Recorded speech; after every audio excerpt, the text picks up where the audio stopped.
Thank you very much for coming to OKI World 2024, sparing your busy time for us. Now, we would like to start the main mission session number 2, entitled Linking Technological Innovation Worldwide, the technology that supports innovation. We believe that the actual social issues are within the pain points of the customers and the sites Gemba. Therefore, this session will talk about the mechanism to create and co-create the new business originating from the field. And OKI's concept is edge platform. So first, we would like to welcome Dr. Kurato Maeno, who is the Chief Technological Officer, Executive Officer, and the Head of Technology Division of OKI. So Maeno-san, please. Hello, everybody. I'm Maeno, heading the Technology Division. Thank you very much for coming to OKI World 2024, sparing your precious time. Now I would like to talk about the technological status here in OKI. First of all, today's title, that is to linking the technological innovation worldwide. What does it mean? Well, today, this session, there are two parts. The latter part is a panel session, and we are going to talk about this. Currently, from May this year, OKI set up the technological base in Silicon Valley. And the strength of our technology, that is the edge platform, which is the technological strategy of OKI, will be explained in my talk. And then after that, Silicon Valley is a base for some special guests. So I would like to welcome these people to talk about open innovation. So please look forward to the panel discussion after my talk. Thank you. Now I would like to go into my part. First of all, what is the mission of OKI technology? Well, there are many progressing social issues, and we need to solve all these problems technologically because there's a more than 50-year-old obsolete social infrastructure is one problem, and also there's a climate change and environmental change, and natural disasters are there. And when you look at the technology, AI is now coming into our world, and technological innovation is very rapidly progressing. So mobility, smart city, and green, all these areas are the focuses of the investments and the attention of the people. So OKI also would like to incorporate all these newly surfacing technologies to offer the solution to the, especially Japan, problems in terms of the social infrastructure, which is the strength of OKI. So we would like to enhance and improve the social infrastructure in Japan and worldwide eventually. This is the mission.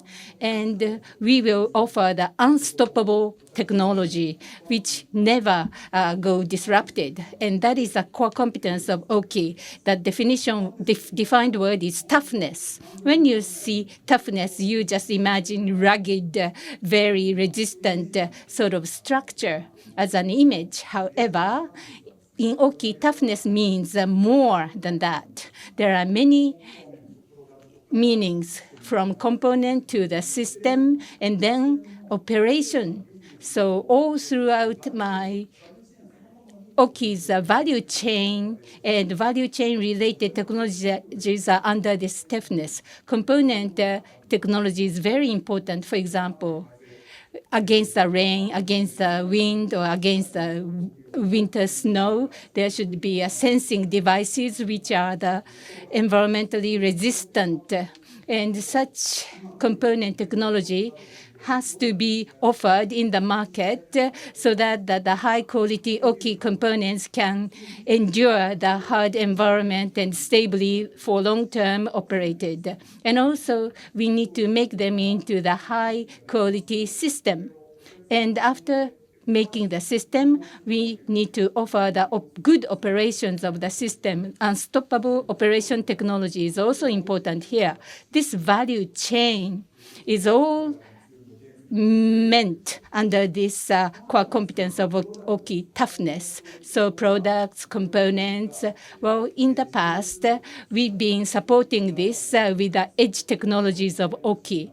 So AI is now coming, so we incorporate AI capability in this edge enhancement area. And also, data are all produced from these edge devices, and there are tremendous amount of edge data available. So we need to connect all this data to produce a highly value-added results and materials for our technology. So AI is indispensable as a role here in this enhanced edge area. And we need to exploit and leverage all these available data right now. So this is the concept of toughness. And later, the edge platform is explained more in a concrete way in the exhibition booth. So please go and see. Here's a component technology one, and here's one example.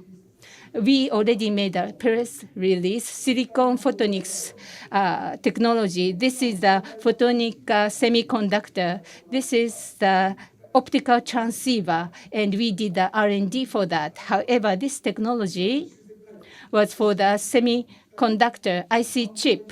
So on the semiconductor silicon, there's a optical signal processed. And usually, with this new technology, we can make the size of the circuit 1 to 200,000, and we apply this miniaturization technology and fast signal processing technology into these many products, because this is based on the semiconductor.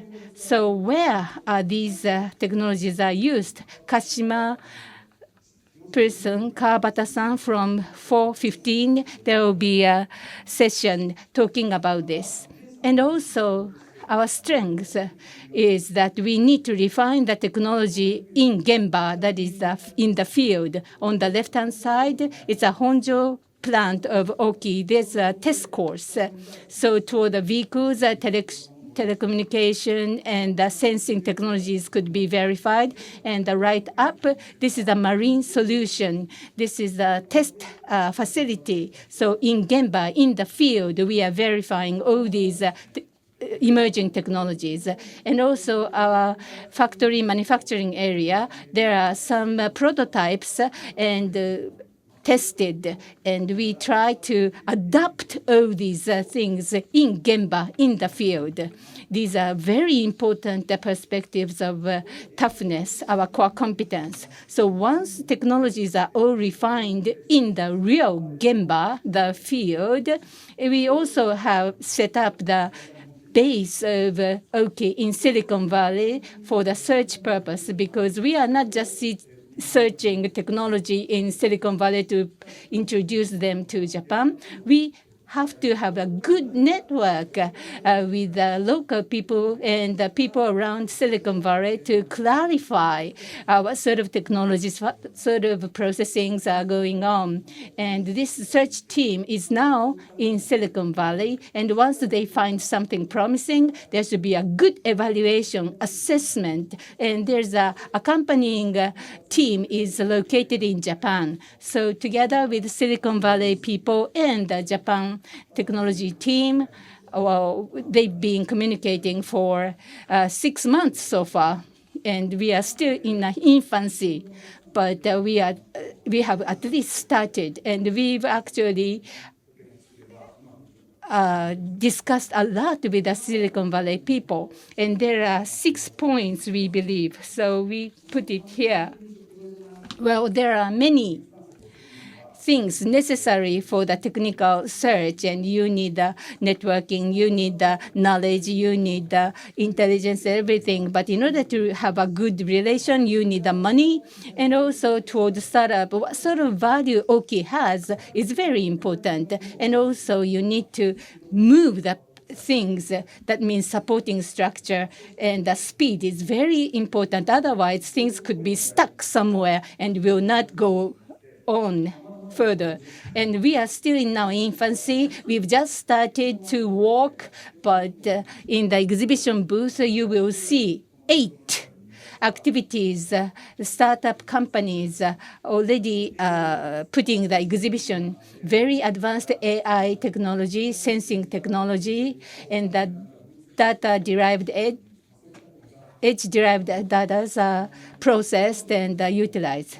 Startup people are coming to Japan, and for you, they are ready to explain their technologies and the innovations. So please drop by. And actually, we are creating and building up the startup relationship. And what we are doing is a venture client model. And this venture client model will be explained more by Mr. Kimura, who is a specialist of VCM. And from 4:40, Mr.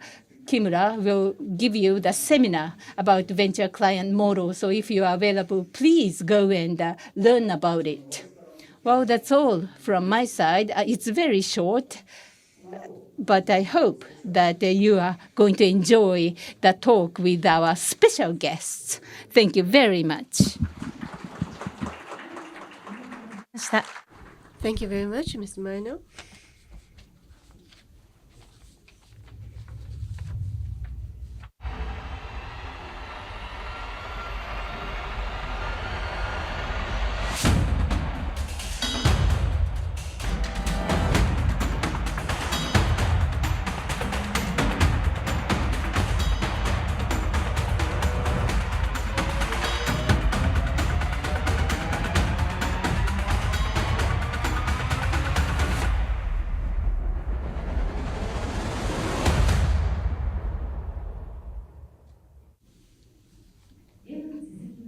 Next,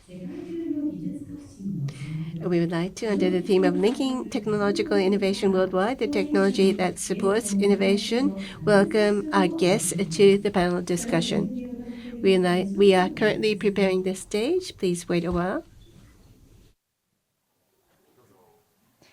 お待たせいたしました。 Thank you for waiting. And I'd like to ask our guests to come up on stage. First, the facilitator of the panel discussion from Newspeak's brand design editor Kanai Asuka Kanai. And next, the panelists from OKI, Executive Officer, Chief Technology Officer, Head of Technology Division, Kurato Maeno. And next, from Deloitte Venture Support, COO, Head of 27 Pilots Japan, Masayuki Kimura. And next, Plug and Play Vice President, Japanese Partnerships, Shumpei Kobayashi. Next, Japan Airlines Ventures, Japan Airlines Co Limited, General Manager, Yusuke Yabumoto. And thank you very much. And from here and after, I'll hand it over to Ms. Kanai, please. Thank you. Everyone, please take your seat. Once again, good afternoon. Welcome to the OKI World 2024. Now, in the morning session, you heard about OKI's innovation. But at this session, we will talk about technology that supports this innovation and open innovation, which is indispensable to technology. So I'd like to ask the panelists to introduce themselves. What kind of work are you doing included? Can you introduce yourself? Shall we begin with Mr. Kimura? Good afternoon. My name is Kimura. I, for 17 years, have always been working on innovation at startups and big companies. In 2010, I have started an internal venture in 2010, and we have 230 people working there, working worldwide. From 2015 at Silicon Valley, we've been working with top startups and Japanese companies. So as was introduced, the venture client model. Well, it is our mission to spread this to everyone. Thank you. Yes, thank you. And next, it's Kobayashi, please. Good afternoon. I'm Kobayashi from Plug and Play. Well, what we're doing are twofold. So first is we as investing in 200 companies or so as an investor, and we have in total a cumulative of 2,034 based on technology. And also we have big companies and governments, and with them carrying out and supporting the innovation activities globally. And there are 550 government and business people that we're working with. And I am based in Silicon Valley, and I'm working especially with Japanese companies. There are 60 companies that are my clients in Silicon Valley, and I'm supporting them in innovation. Plus, also I'm working with JETRO and others to help Japanese startups go overseas. This is the type of work I'm engaged in. Thank you. Thank you. Mr. Yamamoto, please. My name is Yabumoto. I am working at Japan Airlines. Well, so I am an operator, and I'm looking forward to this. And Japan Airlines Ventures. Well, at Silicon Valley, we have CVC. One team has CVC, and at Tennozu, we have the GEL Innovation Lab. And these two are under my supervision. But the CVC and the Business Development Lab. These are the two platforms that we have in developing our business. That is the sort of work I'm engaged in. Well, GEL, it's difficult for you to imagine us doing innovation, but it's related to aviation, but also non-airline related business. So we are investing and developing business. Thank you. Thank you. And Maeno-san, Mr. Maeno, you joining us again from the previous presentation. Thank you. So we have panelists from Silicon Valley, so I think that we can look at the real world in that respect. And I myself, if I may, I'll be serving as the moderator. I am from Newspeak's brand design. My name is Asuka Kanai. Thank you. So, with no further ado, I'd like to proceed to the first theme. The first theme, we want to talk about the need and challenges of open innovation. As was mentioned, and technology. When we talk about technology, one company alone cannot resolve all problems, and therefore there is need for open innovation. That is what is often said, but I'd like to first ask you about your thoughts on open innovation and OKI innovation. What sort of expectations do you have? Can you share with us your thoughts? Mr. Yabumoto, please. Yes? Well, first of all, our company, as you know, we are in the service business, the transportation business, and we're not manufacturing. Plus, it's more than 10 years ago, but there was a time when we went defunct.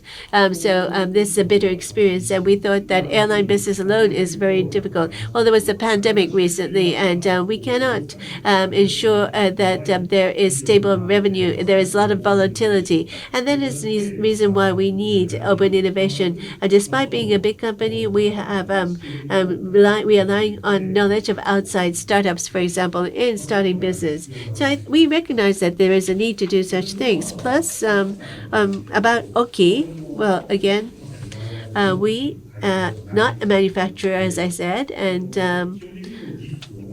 those companies which have technology, they have to be involved in our business. If not, it will be very difficult for us to do our business. We in Silicon Valley, we are investing in startups, but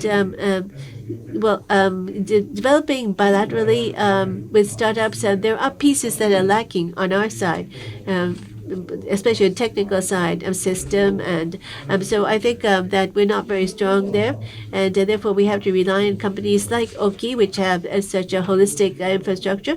And by working with companies like that, we believe that we can advance open innovation within Japan Airlines. And therefore, I think, yes, this I'm talking specifically about Japan Airlines, but this is the impression that I have right now.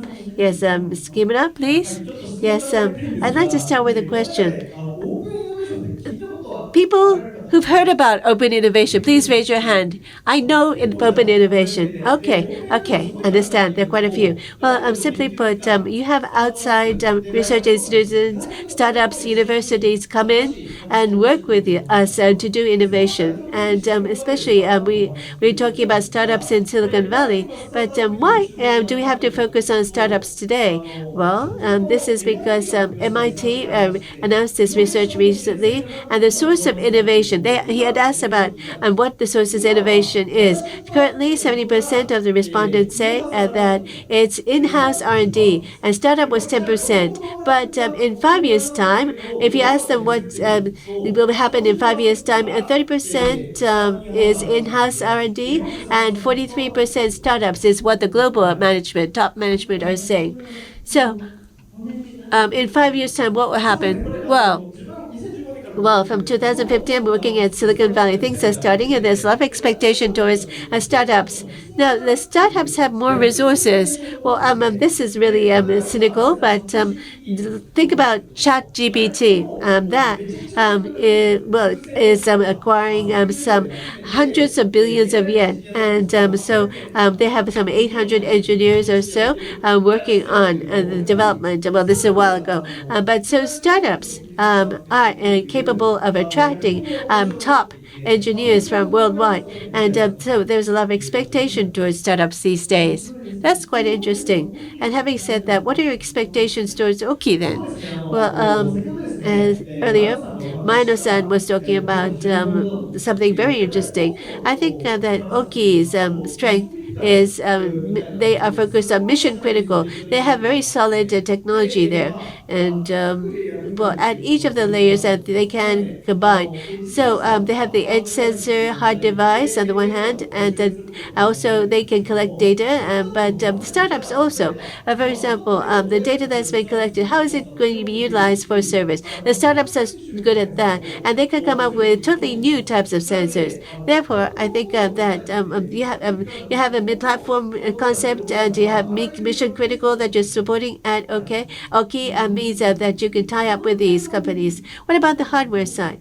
Do you think it's convenient to have that hardware? Well, yes, because the startup side, sensor devices, yes, it was a distant technology, but they can do this at the research phase, at the development and mass production phase. Of course, things look totally different. At the research phase, you just look at the best data and think about what possibilities exist. But once you go into development phase or mass production phase, and then you have to do a lot of testing and whether the system can tolerate. So OKI, I think, is doing the most important part of the work. And I think that this is a good match with the startups in Silicon Valley. Yes, Kobayashi-san, what about you?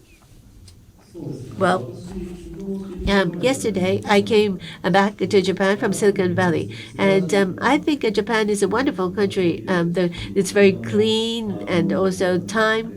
Everything is very punctual, the trains, and you have a lot of good Japanese food. But living overseas, if you were to ask me if people see the presence of Japan, no, not necessarily so. Because when I first went to the U.S., that was about 30 years ago already. But back then, home appliances, cars, and in terms of contents, Pocket Pokemon was quite popular, and it was cool to be a Japanese. But I think the Americans, if you were to ask them what they think of Japan today, and then they would say cool, but instead cheap. So Japan is very cheap, and that's why we have a lot of inbound tourists coming to Japan. Well, I think open innovation, it will help the sluggish economy in Japan. It's one of the tools that will assist Japan. And using open innovation, I hope that you will be able to compete globally. Plus, also trying to break away from trying to do everything in-house. This is something that needs to happen. And with OKI, I've been working with OKI from April, and through open innovation, I hope that OKI will become more competitive globally. I want to work with them to make this happen. Thank you very much. Well, from the very beginning, you have talked about very essential points, but yes, as we've just heard, Kobayashi-san, well, yes, you have been assisting and connecting the overseas startups with Japanese startups, but connecting with overseas startups, do you see any problems with Japanese companies? Please try to be candid. Talking about the Japanese companies. Well, yes, I could list about 50 or maybe 100 if you ask me to, but that would end this session, so I shouldn't do that. But I'd like to focus just on 3 points here. So please show the next slide. Yes, and these are the 3 points I want to cover here. First, I talk about the lack of a clear mission. Well, even today in Silicon Valley, if you have a base there, you have a CVC, and then we'll leave it up to you. Well, that is the sort of approach that Japanese companies have. So what happens is that the people who are sent to the startup, they really focus on working with startup and also focus just on collecting information in, for example, Silicon Valley. But that is not the objective. Instead, you have to generate more source of sales and increase sales and reduce cost. You have to pave the way for that, and therefore you have to have a clear-cut mission and be able to do the activities overseas. So you have to have this mission. It's not just corporate, and also the people working at the company. They have to understand what they want to do, who they are, why they're here, and who they want to tie up with. Unless they have such a vision, the Silicon Valley activities is one in which you're not going to work with your people in your company, but outside people. You'll be mainly working with outsiders, and therefore you have to have a clear-cut vision. If not, people will not be attracted to you, and there will not be any resources that will be attracted to you. So that would make it very difficult for you to do open innovation. The second point I talk about here is, the Japanese companies overseas, they are very slow in acting. That is what people say. But if you change your organization, things can be fixed to a certain extent. But I think the problem is the Japanese mindset. And the slow decision-making is coming from the Japanese mindset. So we have to change this part. If not, I don't think people's attitude or view of the Japanese will change. And what's big is that the Japanese people are afraid to make mistakes and fail. But people in the U.S., for example, what they are afraid of, they do fear failures, but they're more afraid of opportunity loss. So not doing something and losing the opportunity is a threat to them. For example, AI. You see a lot of things happening with AI, but every day lots of things are happening with AI. It's hard to understand. But even if you don't understand, you should just go out there and try to get the talent, collect information, and if necessary, acquire startups. But unless you do that, then in 5-10 years' time, what will happen? People are worried about that more. The third is most of the startups are not interested in the Japanese market.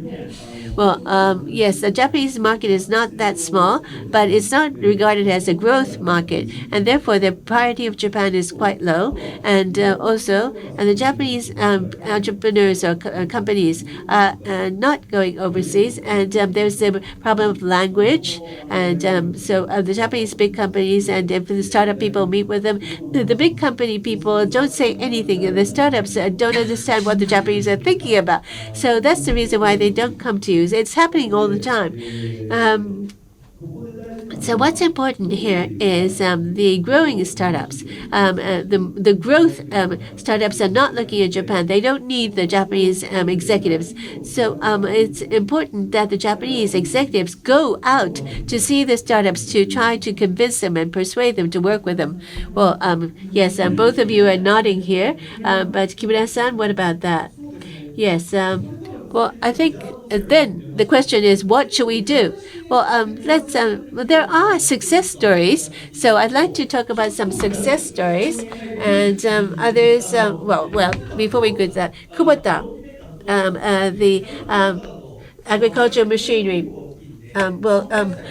They are doing a lot of work with farmers, but they are doing digital agriculture, and they have a camera installed on the tractor and goes around the farm area and think about what the best timing is to harvest, or it could be that what is the time to try to cut the trees, etc. So I think that in the future, once we digitize, this sort of thing will become prevalent, and they are this is a company called Bluefield that Kubota has acquired, and it's a famous startup in Silicon Valley.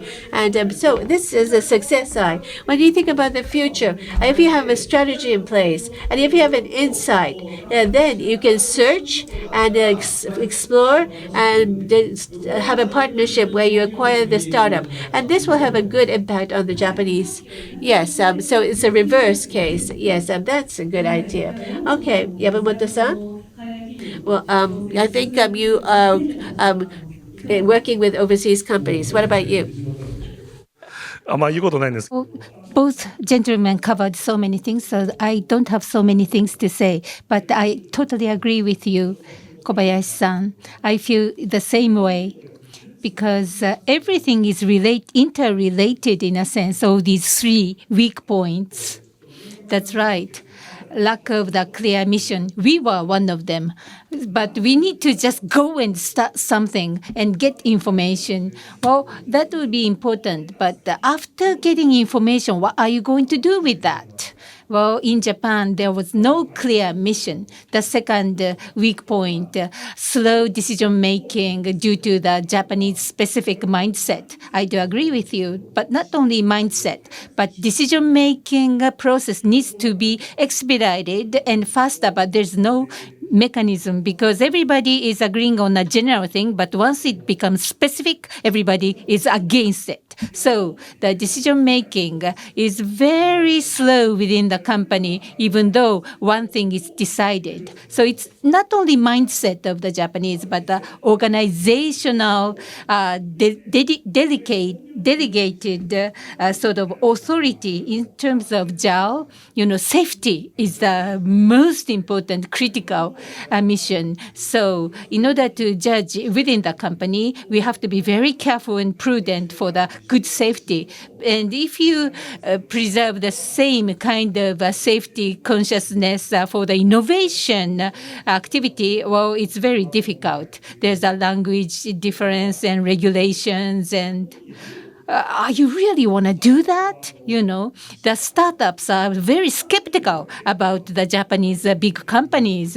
And also the dispatched Japanese employees in overseas are very positive, but their ranking is just sectional managers or so on. And then they are not delegated authority. They are not decision maker of the head office. And therefore, in the future, what Japan Airlines wants to do? Well, there should be a very good, clear communications because attractive startup is approached by many other competitors, and they are very much attracted to these companies instead of the slow Japanese companies. And therefore, there are many reasons behind, but GDP now we are number 4 worldwide, and superficially maybe they are interested in Japan and Japanese companies, but once they start contacting Japanese companies, they are discouraged because of the difficulty of the communication and the slow decision making. Oh, thank you very much. So Maeno-san, what do you think? Now OKI has a Silicon Valley base. So what are you careful about? Well, all of you have such a long experiences overseas, and I'm now listening to your stories, and we are still in the infancy, and I know many failures are waiting for me. But these 3 weak points or the challenges are very much aware within OKI. So in Gemba field, what sort of technology should be introduced? problems or the pain points should be clarified. And also there's a difference of the decision-making speed. All these things should be very much aware. R&D in Japan and business people in Japan had difficulty in communicating. So that is the first step to improve, and that could be deployed overseas as well. And so business unit people and the technological people together now can make attractive recommendations to customers. So startup people will be the third party to join this business unit and the technological unit of OKI. And then in a real time, we should have a synchronized sort of the co-creation or collaboration. And this is a sort of the platform or the mechanism we are trying to build up and perfect it within OKI. So we need your help. Thank you very much for your assistance. Thank you very much. So these are the challenges we've clarified. Now let's go into the next topic. How could we overcome these challenges? How could we connect and link ourselves to the global technological innovation? And Deloitte has a venture client model. So what kind of model is it? And in order for Japanese people to be connected to overseas companies, how this model works? Well, I would like to ask you, have you heard about venture client model? Oops. Maybe 3% of the awareness. Okay, the other time it was 0, so it's you are not far behind in a sense. So what is it? Yabumoto-san, Kobayashi-san pointed out the slow decision-making and the structure or decision-making processes are very difficult. In order to have a good communication with startups, what do we have to do? Well, please look at this. Startup needs values in Japanese companies. So you have to be a client, customer of the startup. Startup is very happy to have a customer that is your company. And then there should be a sales coming. So this is a startup-friendly approach. And startups are expanding the IP, so you are away from the IP infringement of or the risk or control of the IP of startup. And also the control right. In Kubota, digital agriculture is the area they started to go. So the management should define where to go. And then Gemba people should understand that. And then the selections or the candidates of the startup partners are all over the world. And you have to pick up the best one and then immediately just purchase that startup, promising startup. And in the middle, the purchase is there. If you start going the co-development, 100 million yen or so. But if you are the customer, the minimum viable purchase, well, you don't need so much money. So 100 million yen can enable you to have 10 startups instead of just one. And so this is a very easy way to go. So you have to be a client. I think some big companies have done that in the past.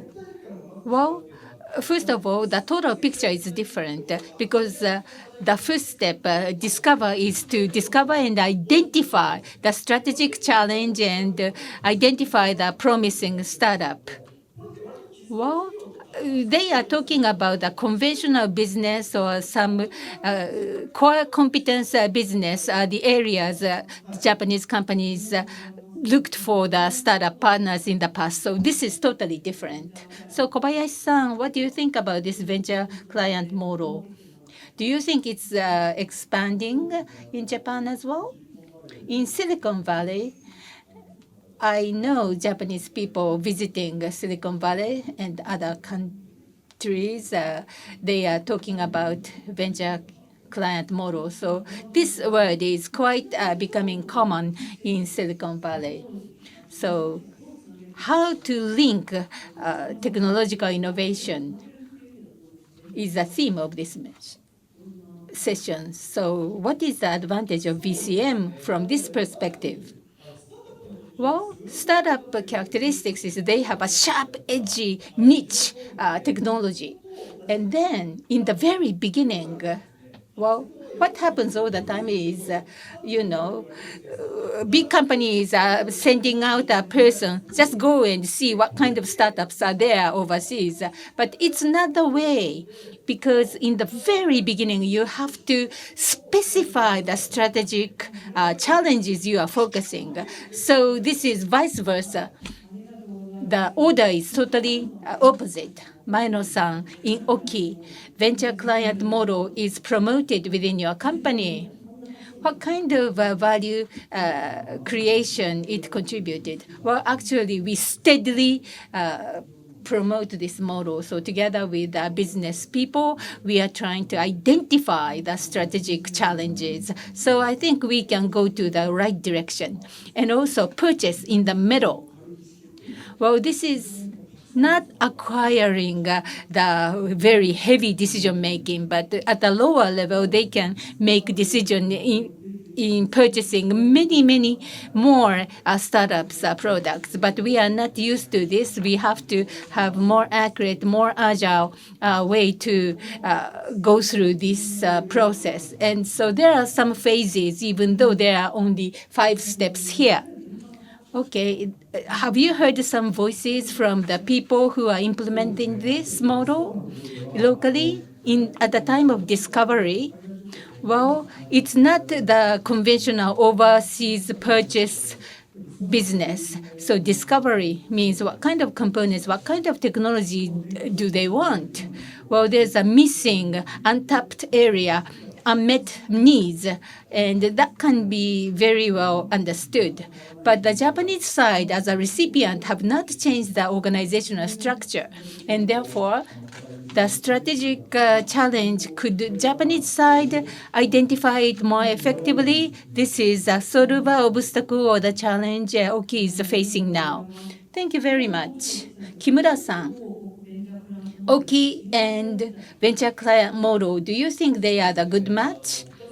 Well, there are 2 points. The first, in the very beginning, Maeno-san mentioned companies with a large vision should be a good partner, because many startups could have a good complementary relationship with a large vision Japanese companies, especially manufacturing sector. BMW was the original company, and then Siemens adapting this model. So it started with manufacturing. Okay, Yabumoto-san. And I think you are doing co-creation with a startup technology company. Do you have any specific examples where you've succeeded? Well, to be honest, no. But well, we do have a CBC of JAL. But of course, it's just starting out. But it's investing in 14 companies, has stakes in 14 companies. But what's happening? Well, this is not really a success case, but the business is building up. So it's going to be a business in the long run. But I want to introduce this case. Well, you often hear flying cars or flying taxis, something like that. But what we're trying to do is flying ship or boat. Well, yes. Well, strategically, it's a multimodal OET, as we call it, but of course, the sea. We have never done a transportation on sea. But in Rhode Island, in the U.S., there's this company called Regent Craft, where they have come up with this all-electric sea glider. And it's still in the development phase, but in 2026, they are going to service in. Well, 26, they'll start with the U.S. And after 2030, they'll come to here. But we want to bring this to Japan, and we're currently working on it. I'd like to show you what it's like. I have a video which I would like you to run, please. Well, it's soundless. I'll explain the support. And this square part, yes, and this is what they've developed, this all-electric sea glider. And well, this is inside the port, so it looks like a boat and sailing. But there are three modes, but this is a boat, and then it's slightly above the surface of the water, and the waves, even if they're high waves, is not impacted. And also there's little water resistance. So it flies at a speed of 74 kilometers per hour. And it only flies about 10 meters because unless it's 10 meters, well, there is the ground effect, as we call it, wing and ground effect. And it lifts up. And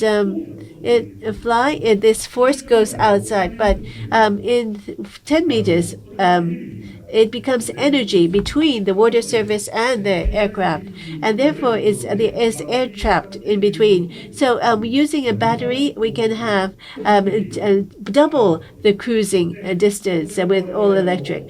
So it's well, currently we're using fossil fuel, so it's not environment friendly. But so the source of electricity is fossil fuel, but it has less carbon footprint, and it's very economic and safety.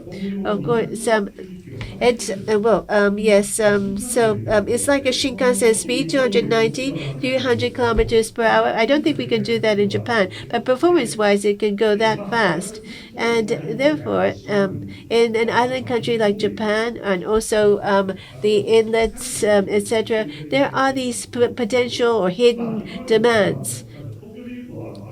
The Aqualine in Tokyo, before Aqualine, Haneda to Kisarazu, you had to do go right around the harbor. But with the bridge or the road crossing over, it became 1/3 the time. And I think that, well, if you have to transit 3 times, it becomes very inconvenient. But if you go straight, it's much faster. And renewable energy is becoming cheaper, and there are the societal demands. And therefore, yes, the air fuel is quite expensive. But we believe that with this, we can create new demand.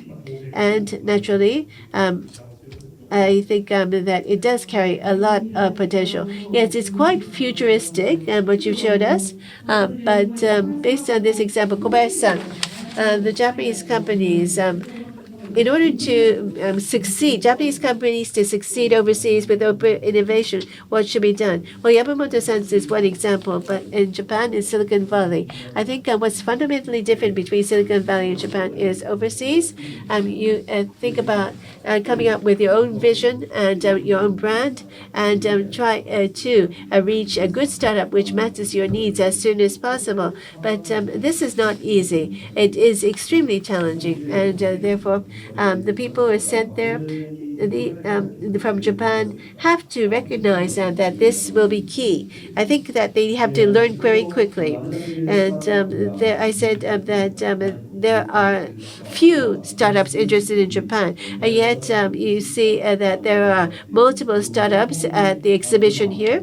And this does show that OKI is making every effort and succeeded in Silicon Valley. I think this is one milestone, and together with them, you will be able to persuade some of the very promising startups in Silicon Valley. Well, I'm approaching the end, but Maeno-san, can you talk about the outlook of OKI's open innovation? Well, I think Kobayashi-san earlier said gave us some failure cases of Japanese going to Silicon Valley, and they do a lot of golfing, wining, and dining, and people are also doing barbecuing. Well, I have the qualification as a barbecue instructor, but never mind that. But I think they are working on networking, and there are 2 of our people working there, and I think they have established a very good personal network there. Through such activities, I think, well, we have 8 startups who have come to participate in OKI World. They are exhibitors, and they are very active. Well, we're just embarking, but still, yes, we're starting to see the first step being made. Plug and play. We have people at Plug and Play, and we can collect information on all startups around the world and venture client model. Using this model, I think that we can get in touch with a large number of startups and thereby create value. And also, like JAL, there are those companies which are based overseas, and together with them, we want to try to offer a vendor value so as to co-create. We want to establish a win-win-win relationship. That is the outlook, and so that is the very important point for OKI's open innovation. And we have, in addition to our in-house R&D, do open innovation so as to grow innovation and better the Japanese society. So please look forward to OKI in the future. Thank you. I would have loved to ask you more questions, but I'm afraid that we're approaching the ending time. So with this, I would like to end this session. Once again, thank you, everyone. And to the audience, once again, thank you for staying till the end. And thank you, everyone, for your precious talk. Mr. Kimura. I would like to ask thank all of you, and please join me in thanking them with a round of applause.